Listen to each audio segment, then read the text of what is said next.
WXYZ's Detroit 2020 initiative kicked off in January of 2011. The station-wide commitment focused on the challenges and issues of concern for Detroit and what needed to be done for the city and region to move forward. Dave Llewellyn is here now with more on where we are today, less than 2 months from the year 2020, D. Yeah, it's approaching, Glenda. Bankruptcy is in the rear view mirror, of course, and there has been much progress, but much more still must be done. The Detroit 2020 mission was outlined in the very first report by legendary WXYZ anchor Diana Lewis. The decisions made today will shape Detroit in the decade to come. This is the tale of two cities, one flourishing, one failing. One of them could be Detroit 2020. Now, as the year 2020 approaches, it's time for a report card looking at the progress and the work yet to be done in areas such as transportation, education, blight and land use, and economic shift to a more entrepreneurial Detroit. And if Detroit as a region is to flourish, the city and its suburbs have to work together. By removing barriers such as race, class, and culture. So how are we doing nearly a decade later? We brought together two people, two friends, who have each spent decades working at the grassroots level in neighborhoods.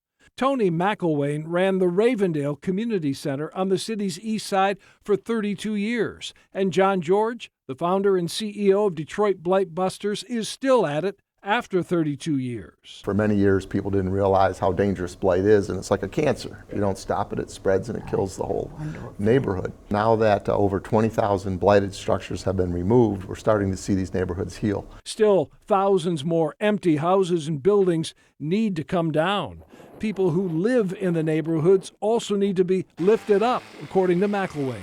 Over the years, I've seen many lives change. I think that we have to continue to give hope to families so they can move their lives forward, because believe me, when you move lives forward, you move a whole community forward. 7 Detroit neighborhoods are benefiting from the Duggan administration's Strategic Neighborhood Fund. TCF Bank came on board last week as a corporate partner, pledging to invest more than $5 million into the Grandmont Rosedale community on Detroit's west side. John George says focusing on the things that can benefit everyone is key. It has a expanding effect, and we want to continue to bring people together and work on a better Detroit.